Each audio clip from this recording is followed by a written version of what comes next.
Are we? Oh, now we are. I'll tell you now.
What's up, guys?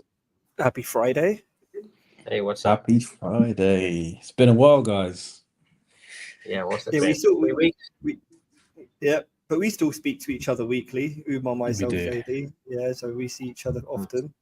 Now everybody can just see too the much. a bit too much. Oh, you think that? Oh, that's harsh. No, it's all right.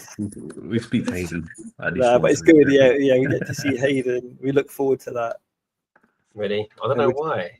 I mean, why would you want to? I just rock the boat and make you feel uncomfortable. That's all. No, you don't, Haydon. As we've always said, you're one of the smartest, highest intellect individuals we know. So that's why we like talking to you.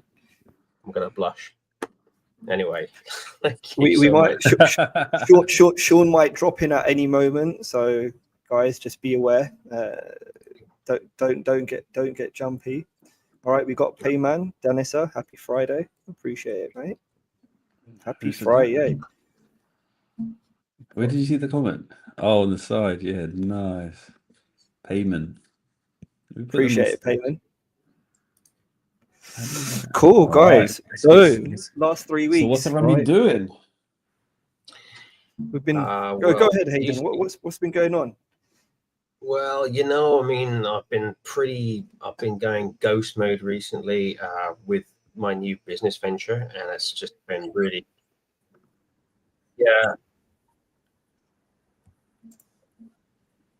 Hey, hey guys, how you doing? There he is. Sure, the life of the party. Here we go again. Yes. There we go again. It's been a while, Sean. Good to see you, man. Buddy, I'm telling you, man, I don't know what kind of clap I picked up in Florida. But half my plane was coughing, and I coughed for 2 straight weeks. What's even funnier is that I never really felt sick, just couldn't stop coughing. I was like a diesel truck that couldn't start. But how are you feeling now? All good? I never felt bad. I just couldn't stop coughing. How about you guys? Everybody doing all right? Yeah, we're doing really good. I can't believe Christmas is coming. Haydon's come out of the shadows. He's been in the shadows. Yeah, you might see that. I'm looking a bit sleep deprived potentially, and a bit disheveled in generally because, as we were just saying, Sean, before you arrived, what I've been doing the last few weeks. You've been down in Florida. Fill us on with that in a minute, but I've been very busy, as you know, trying to launch this new enterprise, this new scheme that I'm doing, and it's really, really good now.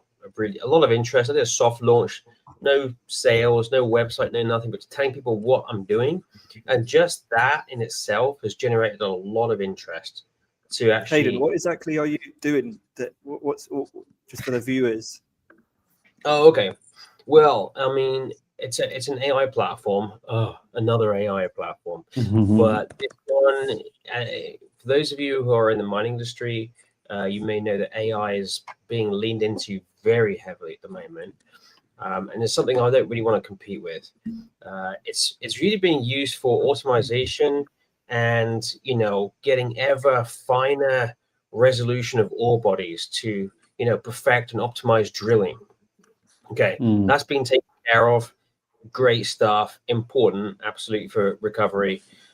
However, I'm interested, as you know, in the communication, the social license aspect, and I don't see any effort being done to elucidate the score, if you like, or elucidate the quality of a mining operations effort in the social license area. And that's really important because we know factually that actually the social license to operate is by far and away the biggest deciding factor whether a mining operation is successful or not. And in fact, geological promise is maybe the third or fourth factor that is the predictive, the weight in terms of whether the operation is going to be successful or not. So this is the first time that social license has actually been put together with geological promise, with management quality, with infrastructure, and with capitalization of a company to actually create something which investors from outside the sector, who are normally very, jumpy when it comes to mining, can actually de-risk that investment and actually say, this is a company that we can definitely invest in because it's got that social license aspect built in and weighted based on thousands of historical data points. So it's really exciting. It's really powerful. I'm just so excited to get it out there.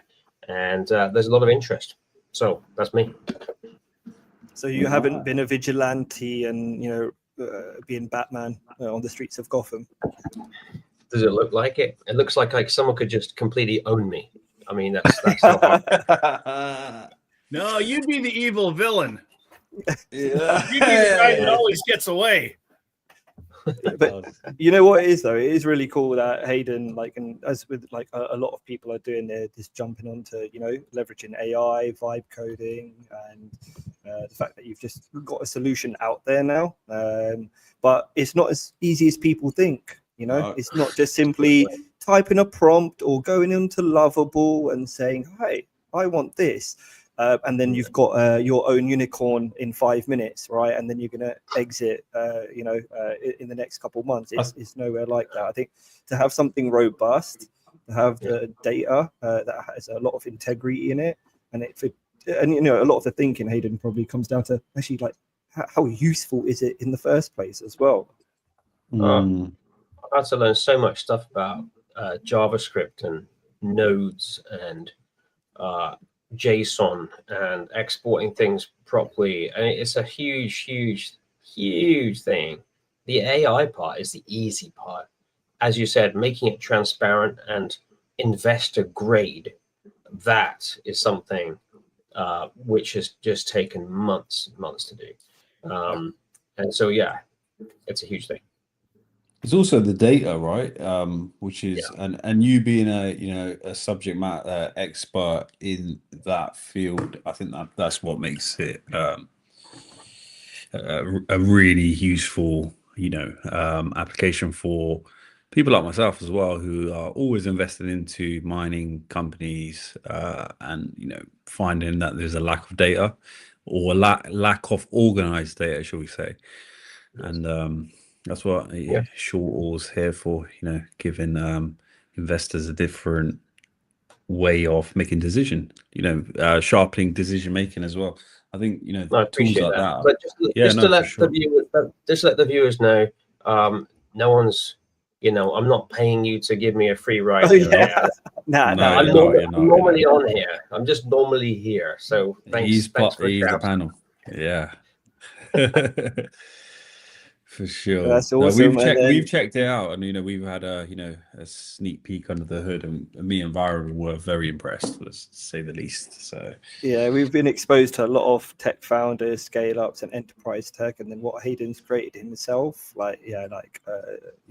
Props to you, Haydon. And I think a lot of people should keep an eye on the space.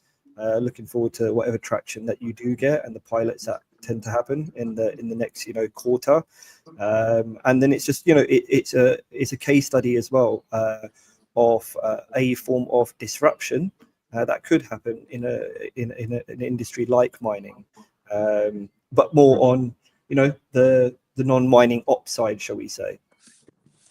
Yeah, that's what it's all about. I mean, Sean, you're from this area.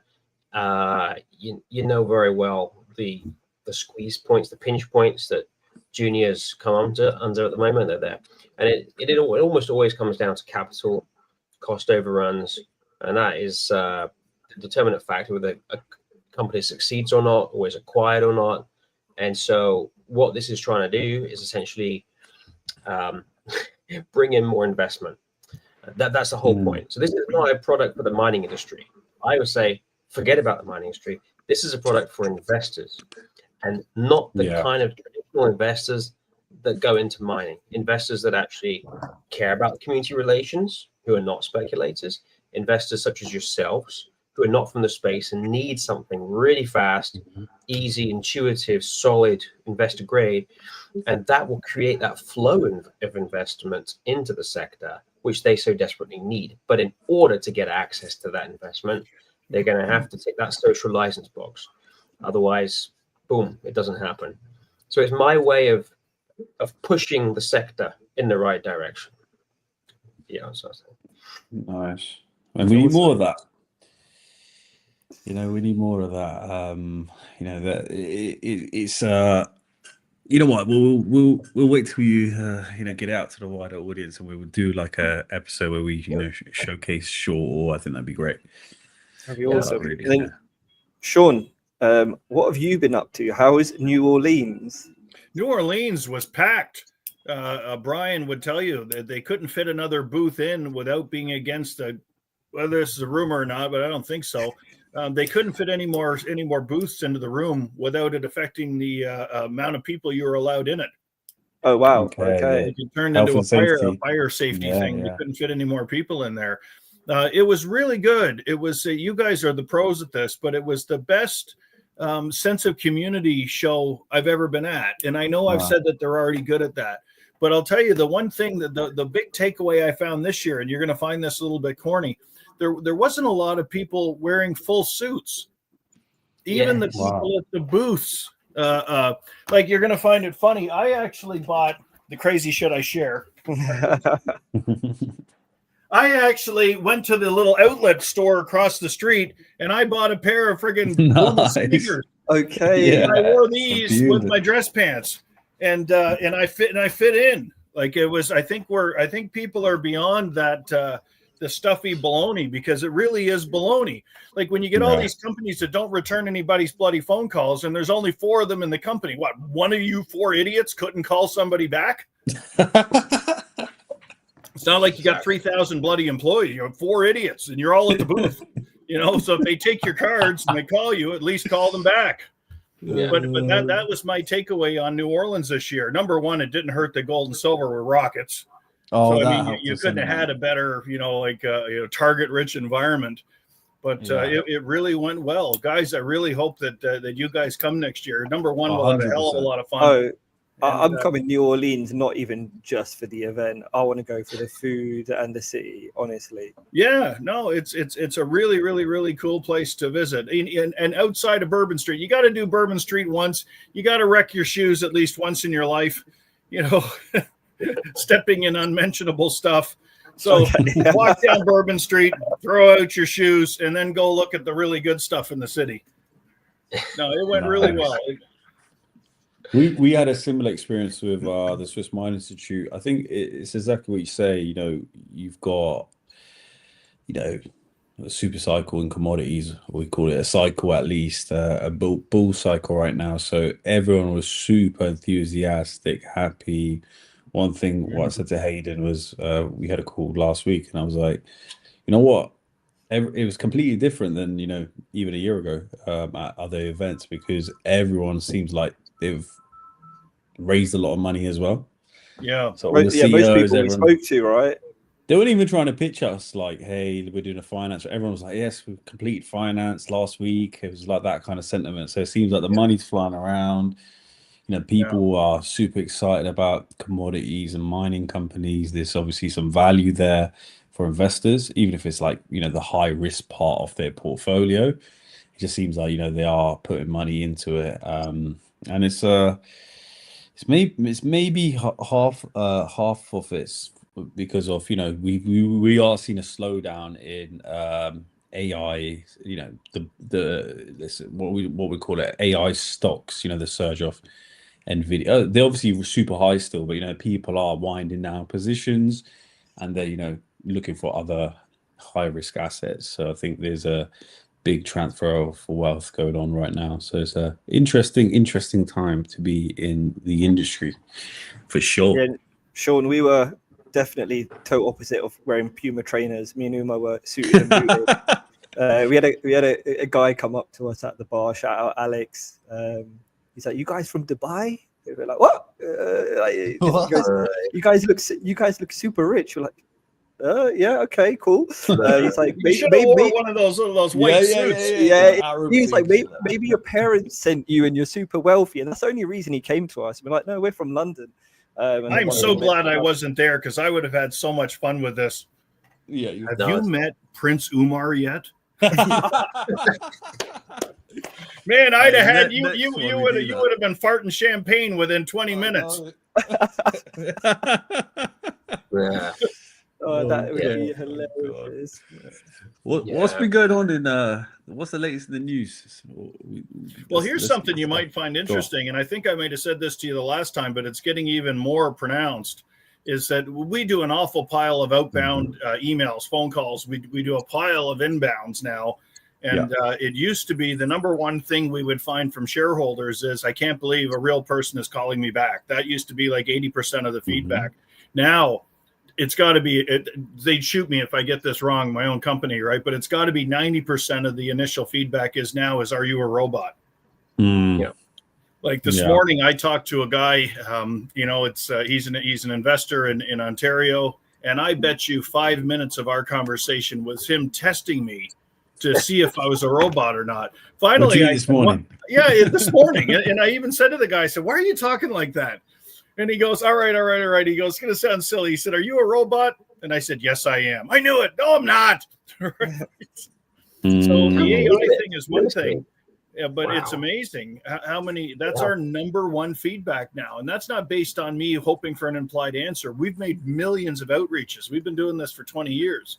And it's our number one. Are you a robot? Even when we're talking to them. That's crazy. There's one here. You sound like a robot, Andrew. But even technology is advancing. One of our friends has actually launched a module which basically is a talking individual, right? So a robot will call you and it will just have that conversation. Caveat is in the UK, I guess, if you're doing it properly, you kind of let the individual know within the first couple of seconds, "Hey, I'm AI," and then you go into the whole conversation. But I think scammers are probably having a field day with this, by the way.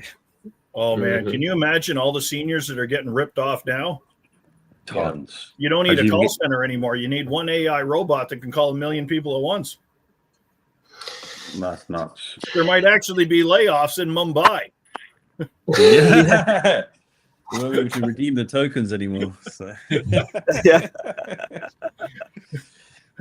We no, for sure. Like we're moving towards a world of everything's going digital. Like I think me and Varun have been talking about tokenization for so long.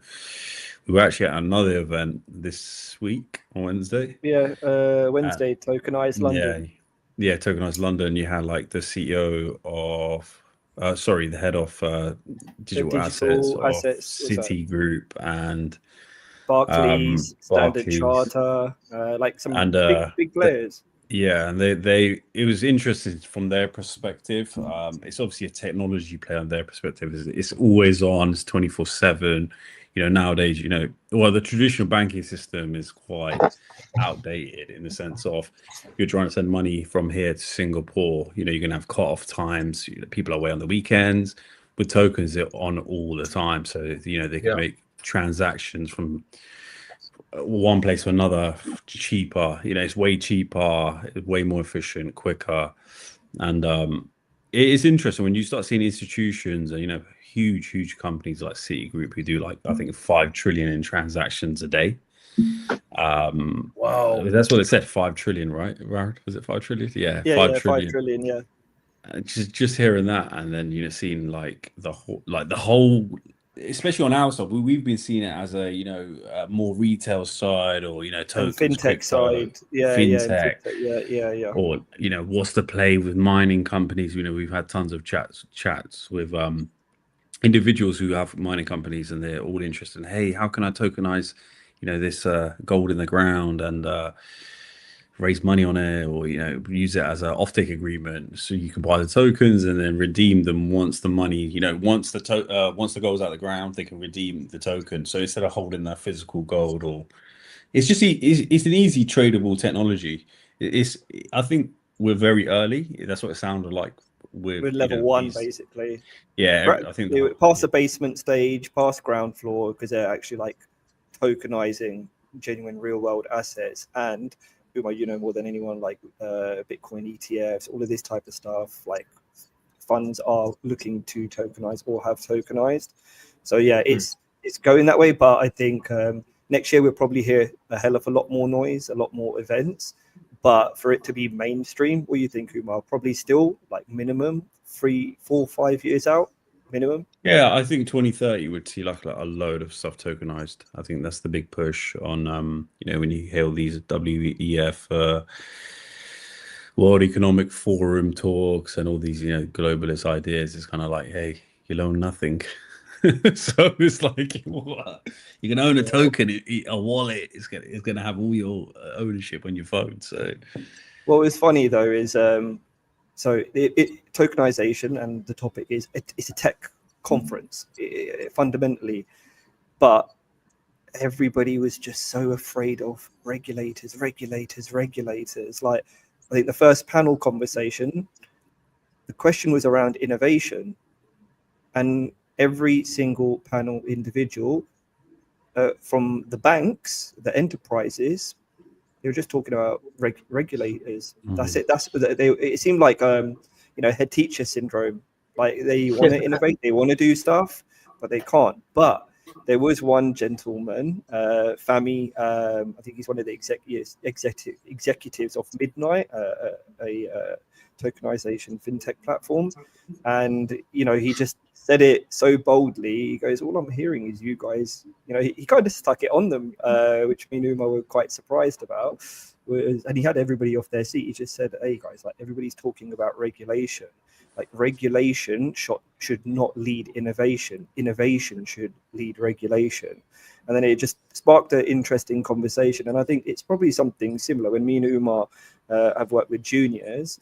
Whether we're trying to innovate how you communicate, or innovate, on the topic of like digitization, their worries are always on compliance. But compliance is slow. They're still catching up on what AI is. They still don't know what that is. Most of them probably don't even use ChatGPT. So, how are they in control of, the bottleneck essentially of any real innovation? So that's one thing that we'll probably see across, and you guys probably have experience of that within mining, and then, obviously financial industries as well. I can't get my head wrapped around that tokenization thing. So let's say you take a company like 1911 Gold. Like, how do you tokenize a company like that? Or it doesn't matter. Pick one. A couple ways. So you can either tokenize the share. So you'd have one token equals one share. So you can redeem it. So it's just like, owning a share of the company. Or there's another way that you'd tokenize their resource. So, and then you offer that on what do they call it? Secondary markets for liquidity. So what you would do is say, imagine they got 1 million ounces. I know they got more than that, or they're around that 1 million ounces in the ground, and you're like, hey, okay, we want to tokenize these 1 million ounces. These tokens represent, and a token is a contract. The easiest way to put it, Sean. So it's a legal contract between the asset and the digital technology. So the code in the form of a code, token, so the token code basically gives you all the permissions of what this token means and how it's connected to this resource. And once you have that, done in a compliant legal way through, lawyers and regulators, and to confirm, okay, this one share, or this one token, if it's a resource, it represents, let's say, 1 ounce in the ground. But obviously you wouldn't charge spot price for something in the ground. So you'd give that discount. You'd say, hey, look, the discount is 80%, let's say, is worth 20% off an ounce, or even let's say 90%. It's almost like you're hedging it. you're hedging it, right? So you then when it comes to redeeming that token or redeeming that ounce, let's just say once 911 Gold pulls that ounce out the ground that's connected to a token, it's obviously there's so many gaps in this whole model because you need really like, you know, core technology and, you know, track and trace in the ground. It's crazy. So it's like we're so far away from that space as well, because when me and Varun have these conversations about tokenization, a lot of people don't know because there isn't a correct method of doing this. So in short, once you have your token, I've bought now, you know, an ounce of gold. Instead of buying their, you know, anyone can invest straight into their share price, but some people might want to buy into a undeveloped asset or, you know, a different way of investing. So they will own, you know, an ounce in the ground. That's a 80-90% discount. When that ounce comes out the ground, they might, you know, redeem it at a X amount of price, and that's their return. And for a company, the benefits are, hey, instead of going to, you know, raising loads of debt, we can just tokenize these assets in the ground, and then, you know, sell off these tokens, and then people can redeem them when we, you know, we use that money to finance the project in theory. And then when we, you know, it's very complicated. It's not straightforward, and that's why, like, all respect to you, Sean. Umar, to add to what you're saying, it's also like consumer behavior has evolved since the pandemic, right? Bitcoin, like meme coins. So this is a form of transaction and investments that a large amount of millennials and Gen Zs, you know, early days of buying NFTs, that they're used to. So it becomes a bridge. It's also a source of truth. So it's like, you know, if you buy, you know, shares in a company, there's only so much information you can get because they call it off-chain. And then, but on-chain solutions are like, you know, hey, I can see the, you know, what's going on these transactions. I know who owned it before me, or, you know, if I bought it off someone, I can see how it's connected and what's the contract like. It's all in one place. It's actually the technologies that's the core feature, is rather than, hey, these tokens. It's basically just a modern day contract. You know how we used to have like deeds back in the days and these massive contracts, and then you got go in person. And, you know, there's so many people in the chain. You got to pay a lawyer, pay this person, they pay that person. You take away all those costs, so you just have like a platform that's always on 24/7 trading. The problem is liquidity. So you don't have liquidity in these markets right now. So, you know, who's going to buy your? You know, imagine like, you know, we bought that token in 911 Gold, and it's appreciated over, you know, a few years. Yeah. They take it out of the ground. It's like, then who buys that token off you? Or like, it's just like the liquidity side of it right now is not there. But it's Web3. That's what it is, right? Around is Web3 is like the new. Yeah, what is as well, like what Umar. By the way, love how you communicate it, man. I think like how that was very. I can tell. I'll just try to break it down. What is all that work that you've been doing, all these white papers. I can tell now. It's all in your head, because what it is as well, Sean, is like. Yes, they refer to it as a trust layer, right? The blockchain. That as part of it as well is you can't, once a transaction is done and it's recorded, it can never be changed, right? So you can imagine how valuable that is. You know, whether you're 5 years down the line, like that can never be changed. When things are off chain, you just don't know, right? Any contracts that you do, you might have a copy of it, but for whatever reason, your drive gets wiped out. You don't get access to your email, and you know, a paper copy is burnt. That's it. You don't have that contract, right? Yeah. So I think that's one of the things that it does. And then, as Umar mentioned, you know, there's this benefit of you're able to go onto the blockchain and see the transaction that's happened.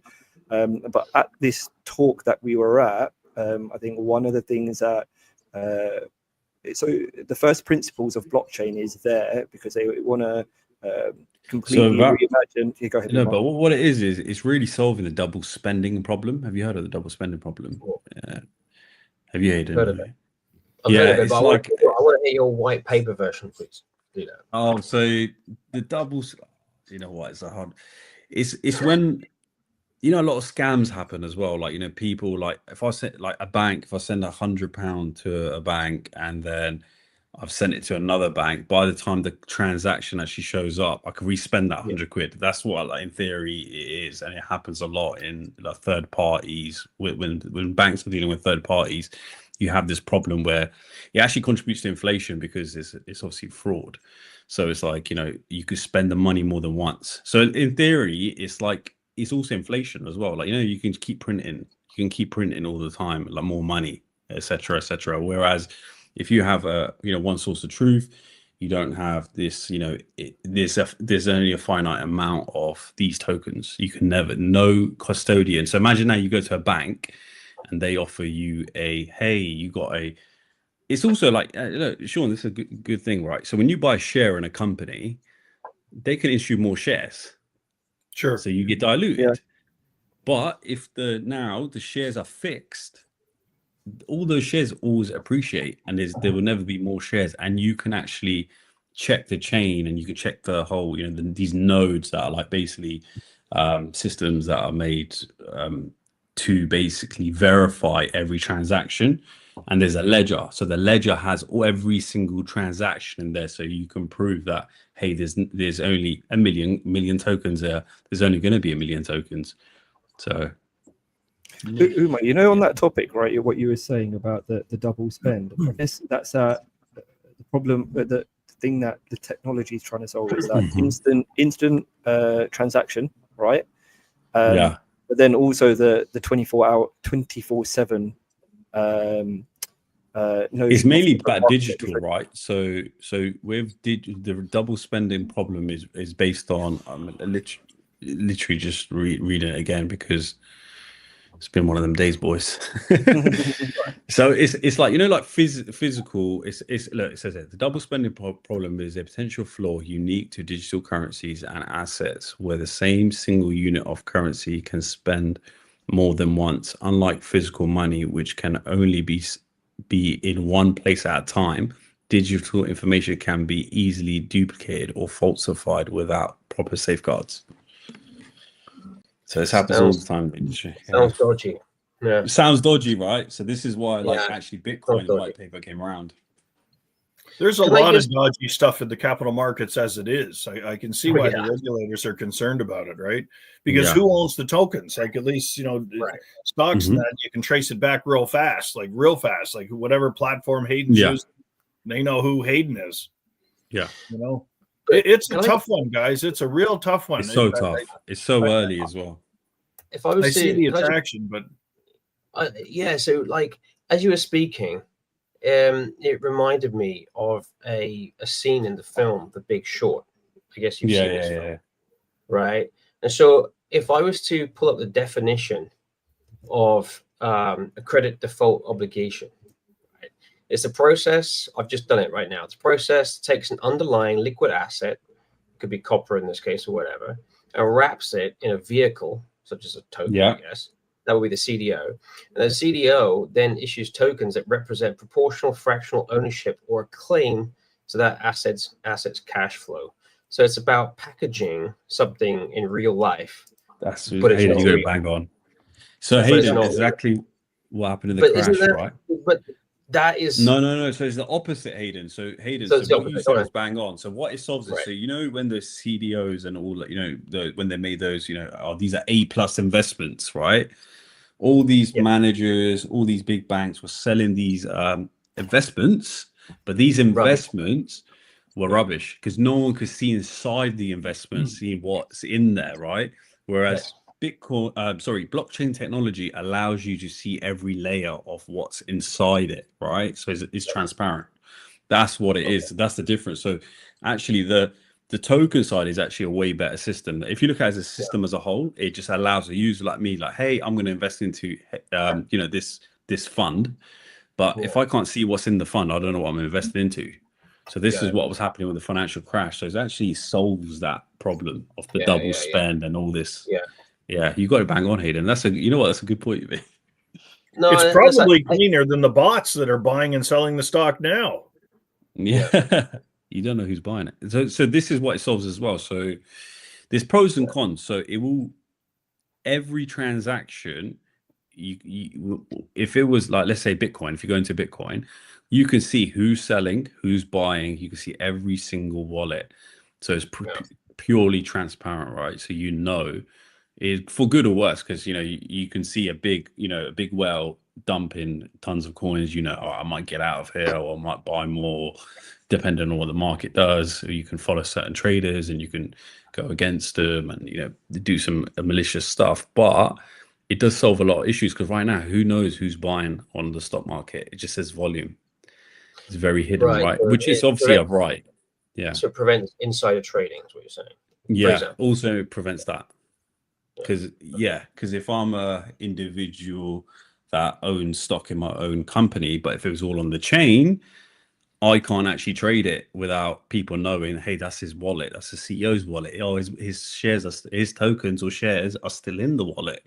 He's still holding. Whereas, now you can probably call someone else up, or it's a different layers. Instances of that happening in a way, right? So popular figures have recently started. It happens all the time. So, like, obviously, this is a figure that not everyone likes. Andrew Tate, let's say, he's got a wallet that's online, and he has all these little crappy coins in there, and Bitcoin, etc. People literally go against what he does. So, like, he'll be like, "Hey, I'm gonna short Bitcoin or long it, or I'm gonna buy this meme stock or whatever." It's like people just go against him, and he's been burnt so many times. It's like nowadays everyone's wealth is, which isn't. It's not private. That's the thing, right? Anyone can see what your assets are. So what did Fahmy say, right? Fahmy, one of the panel speakers, he goes, one of the biggest issues, first principles of technology is we want it to be transparent. But how many of you guys want your bank account like publicly shared? Nobody wants that, right? So nobody put that, of course, right? And then I think what they are trying to solve, and especially for institutions, it's layers that you show proof that a transaction happened, but depending on what blockchain and what other things are considered, maybe regulators actually have things in place that you can't see the intricacies of that transaction only between party A and party B, which I think to an extent is fair. And that's just something that probably institutions are more likely to be happy to hear. And that's probably going to help with any type of adoption. Can I swing back to Haydon for a second? Haydon, that product that you're working on there, right? Like how can I help you? Like, what is the next step? Like, did you have any steps you'd like me to be able to do? Like people that can try it, or companies you'd like to, like, what can we do to help you? Dude, it's not about me. I appreciate it, Sean. If anyone's watching, you can help me. Okay, I'm joking. Look, it's really. I'd love to do a few live sessions just to show people. I mean, I need them to, because I spent a year working on this, and that is time, and that is money, and just by ground truthing it and just on tokens, I've spent millions on tokens. Sorry, I haven't. I've spent a lot of money on millions of tokens, and so I need to start charging for this. So I would like to just show a few people what it can do. Sure. And then if they're interested, then they might want to buy access to it. But anyway, don't worry about that, Sean. I mean, you got this. That's fine. It's going to happen. I'm going to be traveling on the 1st of January to Switzerland, actually. I go sledging with my kids, and then maybe I'll go to the UK, and I'll probably bump into you guys, hopefully down in Cornwall. And then I'm going to hit the road, and I'm actually going to go to Melbourne at the early February too. So quite a lot of traveling for me. Nice. But I need to, I just want to have meetings and to show people what it can do. So if anyone wants to do that, and you guys in the crypto space too, I mean, I'd be fascinated to show some crypto people what it can do and how it could help them. And in fact, I've been so impressed with the results. I'm thinking about getting into mining investment myself based on Sean Moore's output, because I'm like, I can trust this company now. This is great. I can 90% chance of success. This is great. There's a hell of a market out there for it, believe it or not, especially with the older demographic, and I'm talking 70 plus. Yeah. It's the whole value chain. I want to show insurers, the people who insure mining companies, so like that mitigates risk. I want to show investment banks, retail banks, research entities like McKinsey, EMP, and just all these like S&P. I know that they're all going to be interested in something like this. So whoever you know, Citigroup got their business card, guys. Great. Chat with them about it. Yeah. And you know what's funny about it is that it's actually, yes, you're going to get the bleeding heart liberals that love it. There's no doubt about it, right? You're going to get every hippie in the world saying, oh my God, I love this, Haydon. I love it, right? But what you're also going to do, I think where a big percentage of your market's going to be, and you may not have thought of this, or maybe I'm just, word salading you, but it's, I met with a guy, you're going to find this funny. After New Orleans, I did something really crazy. You guys are gonna think this is freaking psychotic, but I had a lot of shareholders that I've known over the years just on the telephone, right? Shooting shit, emails. Here's a press release. Here's a presentation. Take a look at this. You get it, right? Anyhow, all of a sudden I realized I had 5 or 6 guys that had said, if you're ever in Alabama, you should stop in. We'll go for a beer. If you're ever in Naples, we'll go for a beer. If you're ever in Orlando, we'll go for a beer. If you're ever in friggin' Fort Lauderdale, we'll go for a beer. I rented a car and did it. Who? I drove 13 and a half freaking hours in total, and I visited all of these freaking shareholders that I'd never spent time with before. One of them gave me a freaking bed in his workshop. And I said, no, let me go rent a hotel. And he said, no, there's a perfectly good bed in there. Save yourself the money. And I'm laying in this bed going, I don't know this man. I'm sleeping in his freaking workshop. Like there's like pottery shit all around. Like it's the craziest freaking thing, right? But one of the guys that I ran into, talked to him for years. He's in Orlando, and him and we argued for 2 straight days because he said, Sean, all I give a shit about is when do I make money? He said, I don't want to hear about all your fluffy crap. He said, all I want to know is when am I going to make money? Right. So here's a guy, you ready for crazy? I was floored by this, right? He spends $150,000 a year on subscriptions alone. Yeah. Subscriptions and tech. But what he does with the subscriptions is really damn cool. So let's say for Aya Gold and Silver, right? He gets newsletters, paid newsletters from all these people all over the damn world. Somehow he puts it all into one big document, and then he stuffs the whole thing into AI. Yeah, of course. Exactly what I would. Yeah. It was the craziest thing. But now he's got this literally hedge fund level system. I'll send you guys a video of this, guys. A really neat dude, right? And it had a bunch of like speedometers on the bottom of the screen. Yeah. And it literally, I think I've seen this movie. It's funny. He added all these speedometers on the side, on the bottom of the screen. And he said, if they don't all go green, I don't buy them. And yeah, so, but here's something really cool. So his name is Carl. And I said, Carl, I said, if you don't have a relationship, it's one thing if it's a big tech company or Chevron, something you're never ever going to get a relationship with the CEO. But if it's a small company, 100 million market cap, 200, 300 million market cap, if you don't have a relationship with that CEO, you're absolutely definitely missing the boat, because you're never going to know. Sure, the project might be great, the ounces might be there, they might be getting their permits, but somebody like Haydon will sort of lift the cover off the thing and say, hold it a second, they've got some ESG problems that they're not telling you about. That's true. Yeah, exactly. I've got these projects that I've run like hundreds of them already. That's how I spent so much money on tokens. Yeah. But some projects which have got like a score of 90 out of 100 for geological promise. Yeah. Infrastructure, awesome. They're all great. And then you get to social license and they get 30. And you've got like documented opposition. You've got people fighting lawsuits. And suddenly you realize that this operation, you're going to be lucky to get a return in the next 5 to 10 years. If you're lucky, right? That's not the kind of stuff that, sometimes it doesn't appear, especially on the company's website. So you do need to have a system that lifts the hood off that. And like I said to Sean when I was talking about it, when the system looks at these social license proxies, it deliberately avoids the company's website. because that's all great. There's great news there all the time. And so it only goes onto Reddit, Facebook groups, Instagram. It's deliberately very skeptical, which is what most investors want. They want to be skeptical. They are by nature skeptical, especially the responsible ones.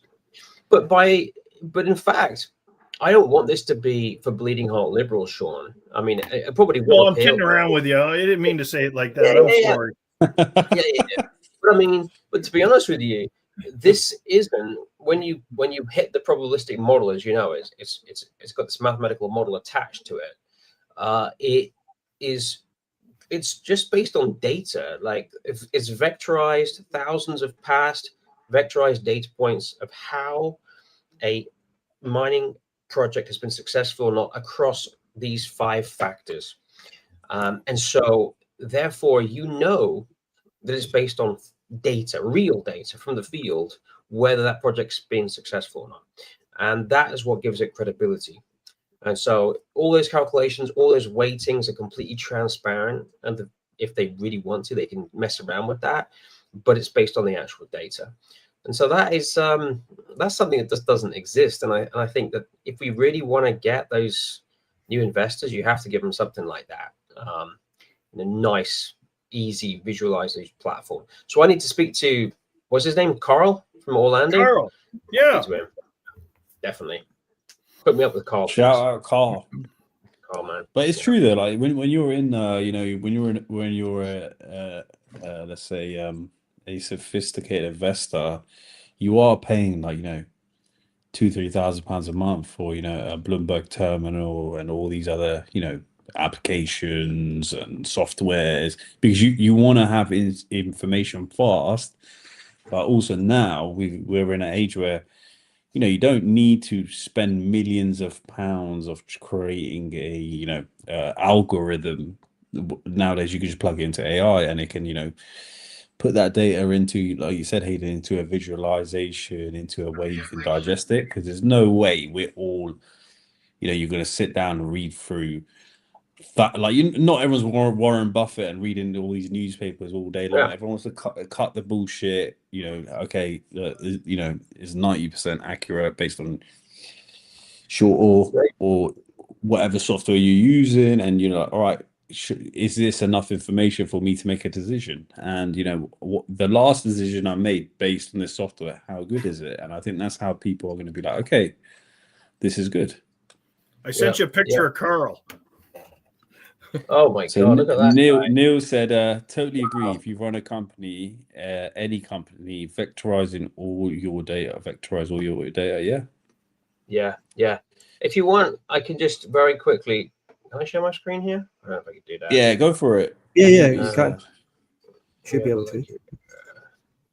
Okay, I'm going to show you the dashboard. I want to give too much away. This is the first time that this has been broadcast. So before this, everyone's used an NDA before this, but I'm going to show just the dashboard. That's what I'm going to show. Okay. What the hell is that? It is now, Neil. Oh, There no, we we go. lost Varun. Varun. Oh, no. Oh, that's all right. He'll be back. You're all right. His camera fell. Okay, so can you see that? You can see this? Okay. You'll have to. Oh, yeah. Shall I put it on stage? Yeah, go for it. Yeah. Oh, what happened there? Here you go. There we are. Nice. Okay. Research. Is it there? So, let's go for it. All right. So this is a We Are Outliers exclusive. So what we have, here, these are past projects that I've run.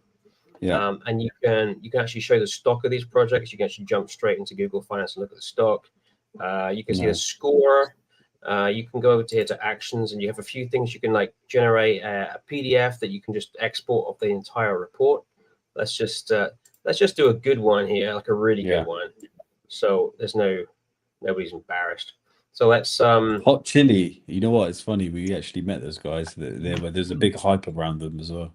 Yeah, it's good there's good that your data guys have got covered. Oh, your gold as well. This one here, Borealis Mining, it comes up with these scores here. You can see the factors. It's all ground truthed. Everything is researched. It's got the 43 101s. How much gold is in the ground in this case? Management quality. You can talk. You can actually tell us about the track record of the CEO. Oh, are you sharing up the screen, Haydon? Or is it the same Oh, one? I beg your pardon. Share this tab Okay. instead. Here you go. Oh, yeah, there you go. So it just pulls up all this stuff here. So all the geology backgrounds, it actually goes into the company's 43 101s and pulls out and simplifies all the data. Looks at the management quality, the track record. That's one of the most important factors. Amazing. Access to capital, and what's their reported cash balance. Again, you can check all this stuff out here. Haydon, I can only imagine how much time you had to spend prompt engineering. That is. Yeah. Is it gone back to showing the dashboard here or not? No, it's off now. Oh, you'd have to reshow. Haydon's only 21 years old. It aged him. Anton says this is incredible. Okay. And so here, what you could do, then instead, if you want, you can open up the report here, and it will give you a quick score here across these. I'll pull one which is like, this is one that Sean asked me to do, actually. Yeah, give me a tough one. Give him a tough one. A tough one? Okay, I think I deleted the copy. I'm going to go Florence Copper here. Right.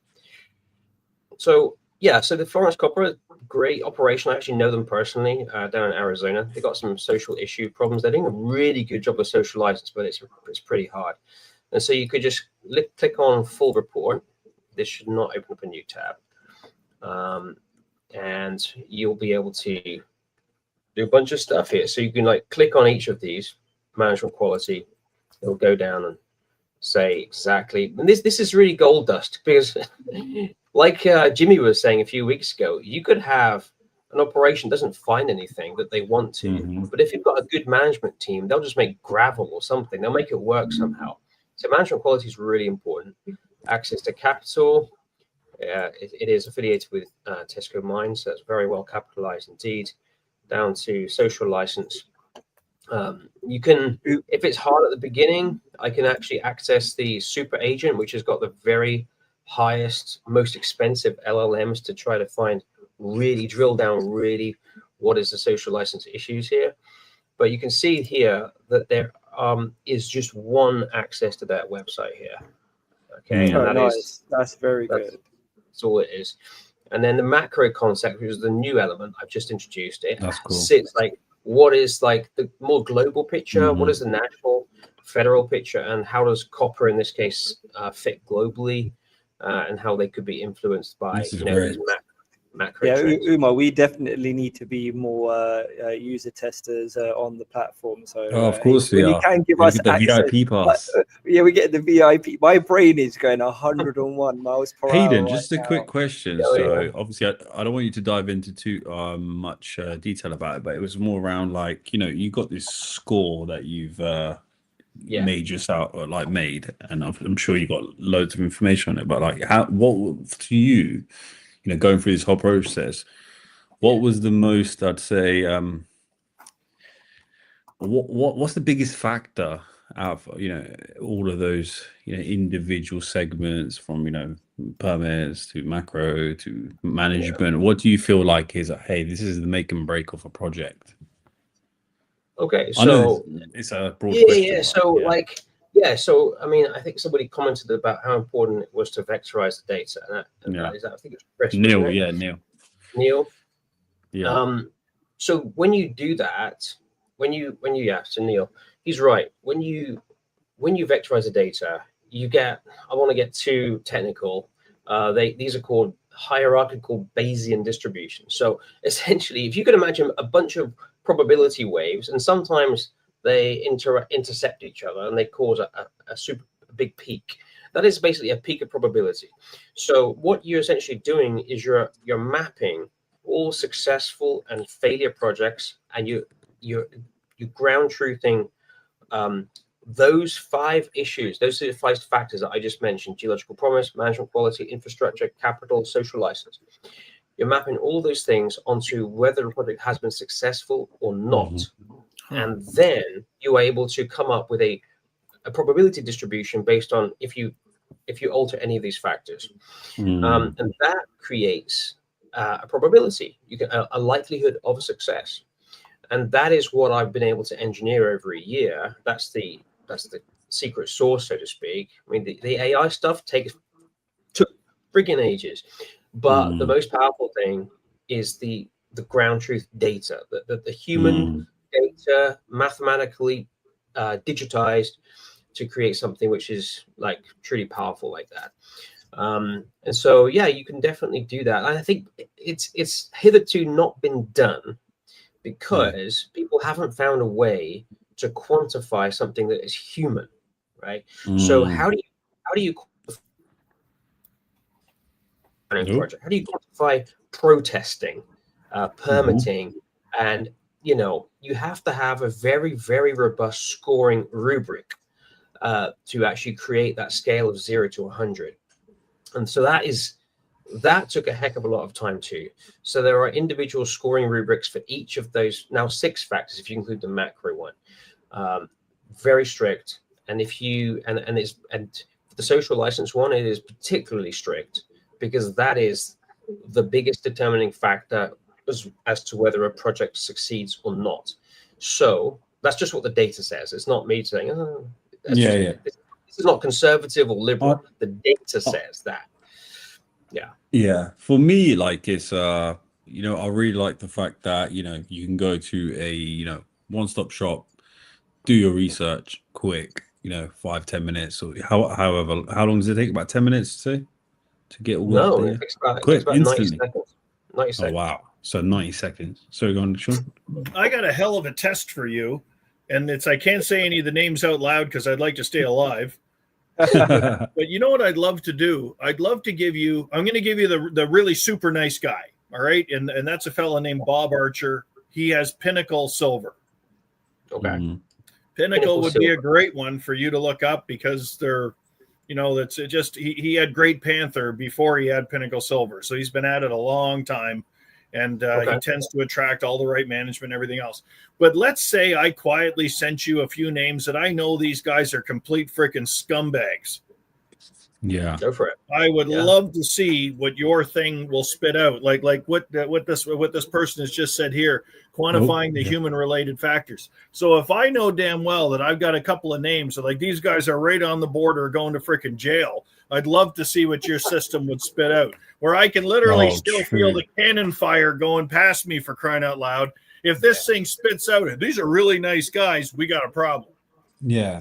So, absolutely. It's a form of validation. I think if I could just so the biggest the short ore is not going to spit out whether someone's a scumbag or not, but what it would do, because this is publicly available information, it would identify what their working capital is and how much they've raised and what the CEO's salary is. Now, if you combine those two, like Jimmy, for example, Jimmy's a great guy because he's like paying himself peanuts because he's trying to get off the ground. If you're struggling in the dirt and you're paying yourself 2-3 million, come on. Yeah, it's true. What are you in this for exactly? And another thing that I would add to that is, me and Umar have, people that we acquaintances of the past. We've been able to do pretty thorough due diligence on them. And I think, that might be something that you factor into this, right? It's not too hard for me and Umar. If we really wanted to know a lot about Sean, I'm pretty sure we could do a thoroughly detailed report. And they would say he's such a swell guy, which he is. But I think the level of detail that you can get, and then it's up to the individual based on that information. You just got to take it for what you can for it. Obviously, you're seeing a lot of these, just generally, not even short or just in other industries. You've got these type of reporting platforms, which now I love. Haydon, by the way, I think what you've created, I feel like only you could have created it purely because of the rationale that you've gone through for the scoring and that associate algorithm. That I feel like is the secret source of what you create. I'm certain a lot of you guys, you might come across this video, you're going to try replicating it. Cool, you'll probably replicate a bit at the front end, but the substance of it, I think that's really, really going to be difficult for most people.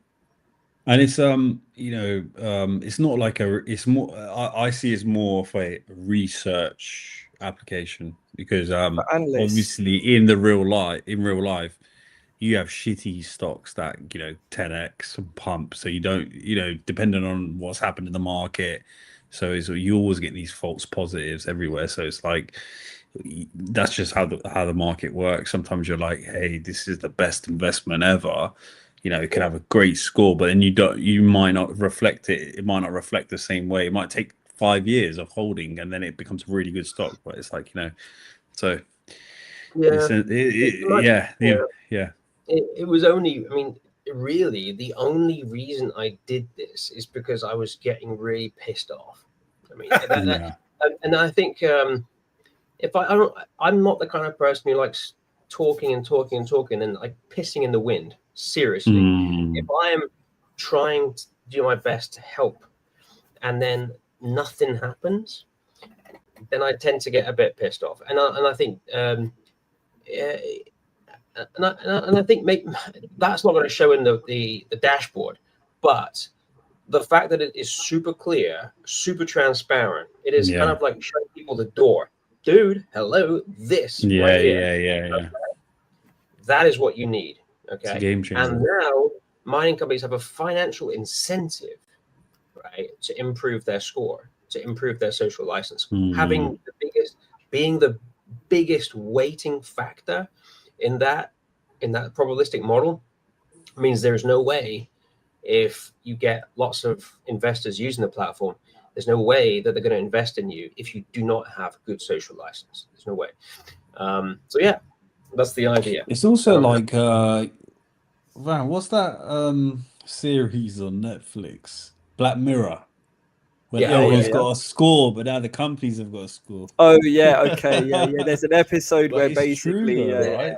Falling down. Yeah, it was a great nosedive. Yeah, I saw that. Yeah. Really good episode. I love that.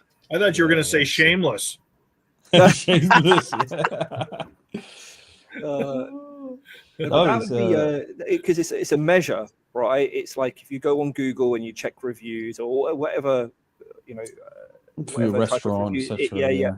But this is something that is as public data. And I think what Haydon's trying to do as well, like Umar, what is the platform that loads of people use for? I've got a brain fart for reviews, but you could just add fake reviews and pay for fake. Trustpilot, Trustpilot, right, is one of the biggest, right? However, we just know that there could be tons of fake reviews there. There's companies out there that are out there just to add reviews and all of that shady stuff.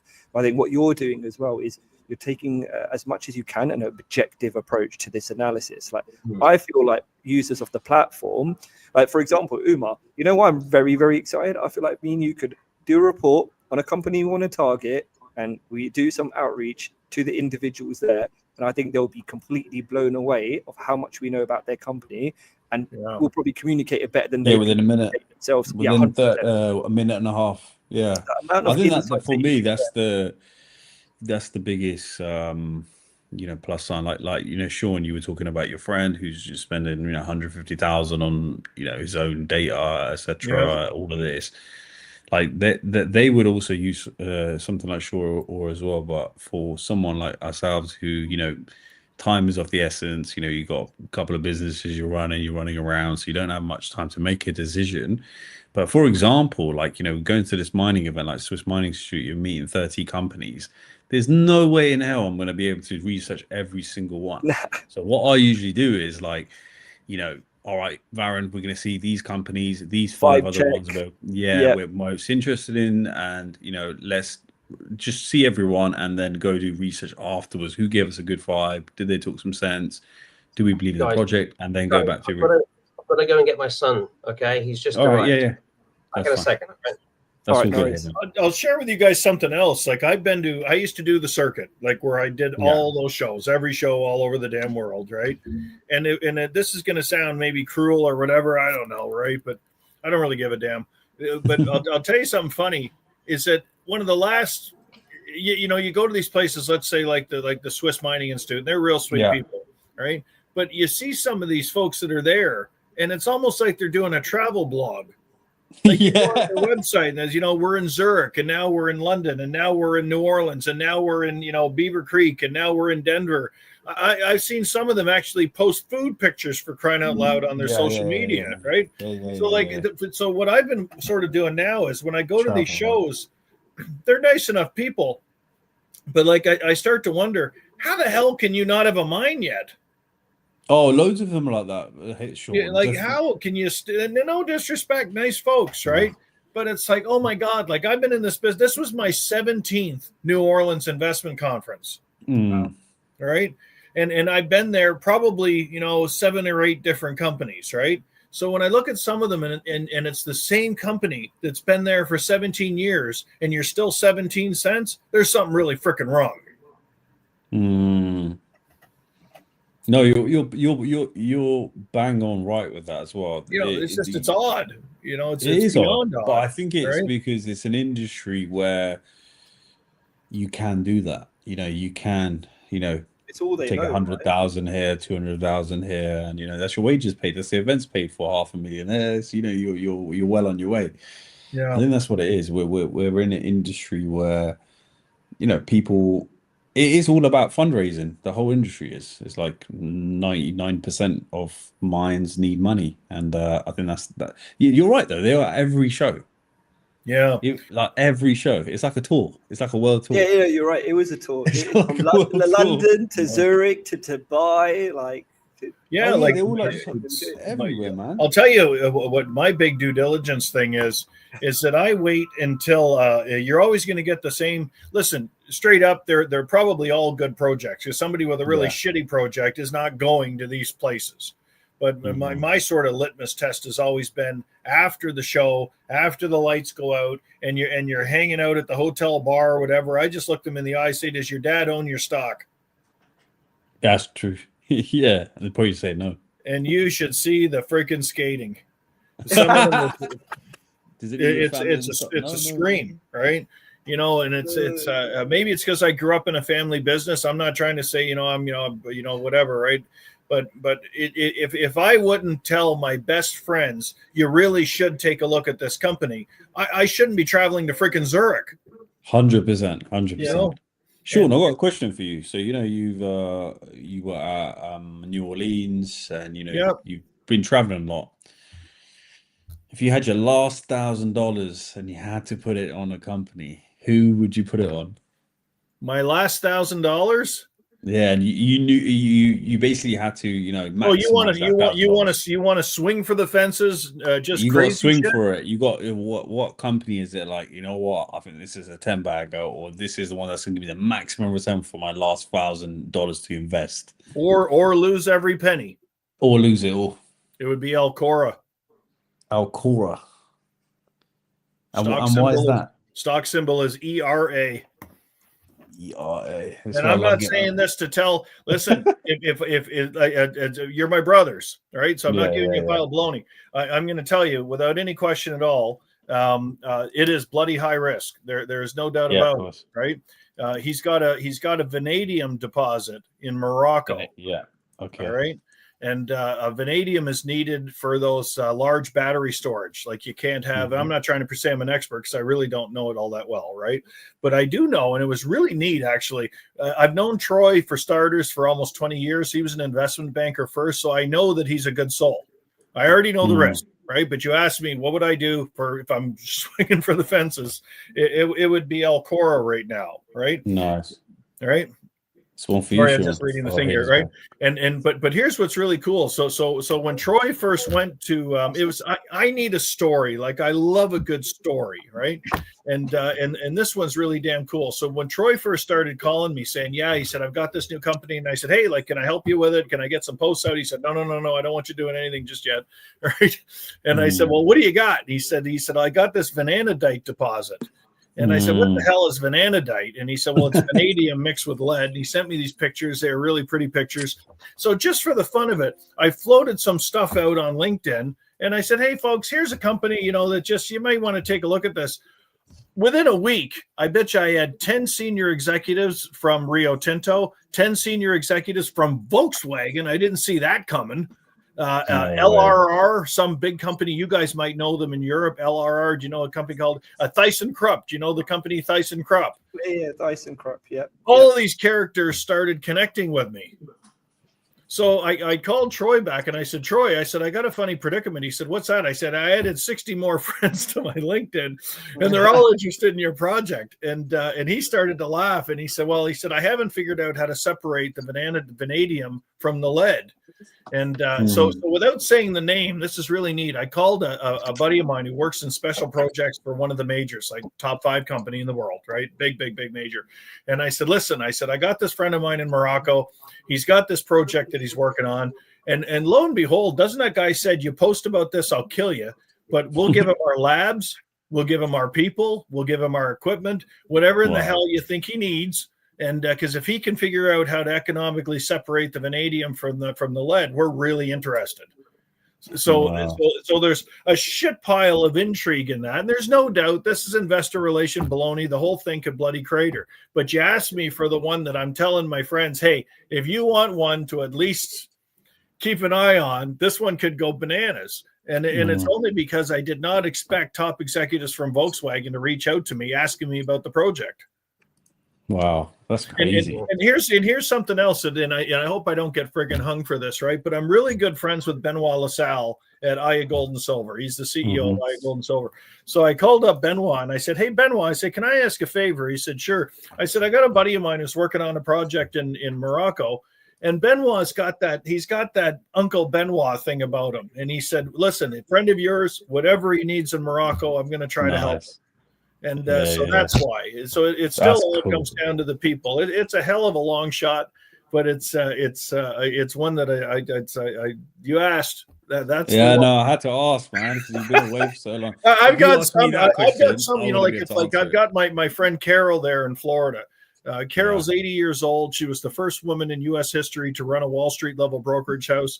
She's 80 years old. So when she asked me, what should I be looking at?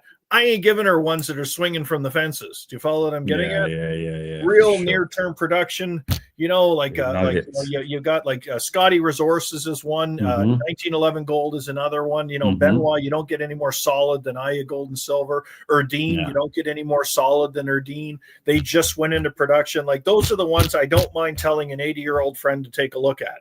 Yeah, but you, because at least I know, it's like the Italian thing. What the hell do I know? But at least I know that they're on a real path, not a just getting excited path. Yeah. But if you wanted the just getting excited, my pick would be Alcora. Nice. We'll check that one out. All right. Hayden, you've got a couple questions if you want to answer any of them. We've got one. Where are they? They got one here. What is the business model behind it, Hayden? If I may ask, is it subscription? Yes. So it's going to be launched as a SaaS product. It'll be browser based, at least initially, and I want it to be quite bespoke, because if you think about how much time this is saving, it's going to be priced based on how much time you are going to be saving on quality, right? It's not about and also the amount of time I've dedicated to putting into this, which is worth, I don't know. The amount of money I've spent on this is like over 200 years. No. In terms of my time and the money that I put into it, right? So it's a lot of. So I need to. I can't put myself down too much, right? So and it's also going to be. So I want to onboard everybody who comes onto this, because actually to make the output as perfect as relevant and as investor grade as possible, because every investor has a different persona, have different risk tolerance. So I would like to interview that person, some kind of simple formula perhaps, but I'd like to know a bit about them, and I will make tweaks to the model so that the output is absolutely spot on, like exactly what they want, that they need. And so, it's not going to be too much, but I'm not going to go for mass demand straight away. I want to start small and get a few, reliable customers that I can work with. And then I'm going to scale it up to make and then I'm going to probably transfer from N8N to Python to make it really fast and much more automated. But that will come later. Nice. Yeah. Phase 2. So Haydon, is it more B2B first as opposed to B2C? Yeah. It'll be well, there's going to be, high net worth individuals who would like this. There might be some individual investors with your kind of persona who would like it. And so I suspect, although I'm not sure, I'd like to work with businesses, majors, juniors, investment companies to actually get something large out. I'm willing to sell the API, also access to the model so they can tweak it however they want to do it. But I'm not exactly, I haven't really thought about that too much, but I'm open to both, to be honest with you. So we had one nerdy question. Yeah. What was that? From Neil said, can I ask Haydon as a really nerdy question, what stack do you use ChatGPT versus Find? Curious.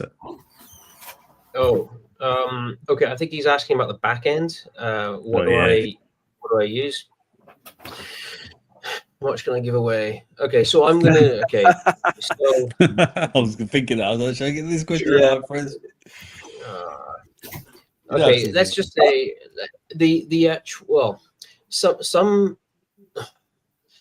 Okay, so I'm using quite a lot of Gemini 2.5 Pro. That's only because my workflow it doesn't allow me to use Gemini 3 Pro. Google haven't allowed third parties such as N8N, which is a workflow automation tool, to access 3. But 2.5 Pro is shit hot. There are backup models that I use in case one of them fails, but they're all very high end and token heavy and research specific LLMs that power the AI agents. And those AI agents have an awful amount. They have multiple tools that I give to each one to give them their rubric. It even gives them access to past runs, so they just constantly get better and better and better. So it's pretty. If I look at my workflow, it almost starts looking like a neural net of so many interconnected things. So I'm not going to give too much away because that would be stupid. Yeah, I think that's more than enough, Haydon. That's more than enough. No, I appreciate it, guys. I don't think we're going to be on for a super long one today. I think we've all got, it's Friday. Everyone wants to chill out with their family, maybe watch a movie, play some games, NBA or Battlefields, whatever you like, and we appreciate everyone, tuning in. We will start, picking the pace up in the new year. There was a big drop off with us, we had a great momentum. It did drop off, but we're back, and it's got really busy project. We are doing a Mining Meets Digital in February as well. I'm sure we'll have our, all-star panel on there as well. And hopefully the topic will be on tokenization, because I feel like it's interesting. It's great to see, everyone's perspective on tokenization and the technology rather than the solution right now, because the solution's a bit, it's all up in the air. No one really knows, but the technology is really good. But we need, some real experts to, to teach our audience on, what is tokenization? What could it mean for the future? Is it there to stay, or is it a dud? I think, those are the questions. I think it's Umar on that topic as well. Like, one of the things that we saw in the talk was, people there's this notion of don't tokenize everything, right? But you want to actually tokenize something with real world value that's got some utility. And one of the conversations that came up quite a bit was, the tokenization of gold. So, the next step is around, Paxos, Paxos. I think State Street, I believe it was gold ETFs are their biggest portion of their portfolio. So there's this. Umar, was saying, from mining to this tokenization and traditional financial services, commodities in between. There's this bridge that's getting built, And I think that webinar that we're aiming to do in early mid-Feb, I think having definitely you two guys involved, a couple of people who are actually familiar with both sides of the spectrum, way more than me and Umar, and then a few Web3 tokenization experts. I think that will be a very, very interesting panel conversation. And then, Sean, you can ask some of these guys some direct questions. What does it mean? Why would I tokenize that? So, yeah, I'll be looking forward to some of those conversations for sure. For sure, guys. Any last words, guys? Yeah, I really think that we should give each one of your viewers or whatever. Every week we should have at least our top 3 or 4 companies that we think people should look 100%. at.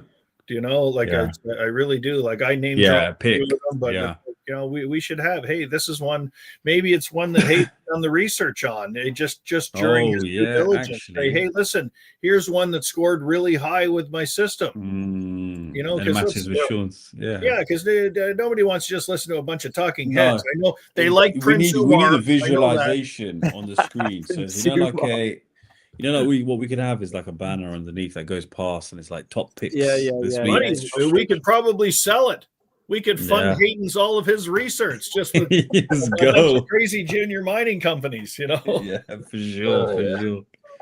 Weekly picks brought to you by Sean and Shaw and the team. For sure. Okay, guys. So I just asked you that, Sean, that company that you gave me a bit earlier, Pinnacle, are they friends of yours? Yeah, I've known Bob Archer for a really long time. Bob's a gentleman. He had great Panther silver. It just isn't in him to screw somebody around. And so that's why I was curious, right? Yep. Sounds good, guys. Sound good. But look, thank you for everyone tuning in. And we will be back. We missed you, Sean. Soon. So happy to have you back, man. Oh, we missed you. Aaron, you complete me. Oh, thanks. I gotta tell you, I look at the craziest stuff. When I looked at your mustache and all that, I thought, God, that looks like a lot of work. Like I could just see you with a bloody protractor trying to get no way. Like you should see where Umar gets his haircut. He goes full shebang, gets his steam done, everything. Me, I'm just hacking my face with a cutthroat. Not today, Umar. No. Shout out my barber, Iman. That looks like really high maintenance. I'm thinking you have a runway somewhere, but I'm not going to go down that road. And on that note, all right, guys. You guys have a great one, and good luck with all of your. Today's episode brought to you by the Grooming Warehouse. Manscaping. Manscaping. Yeah, no, always fun.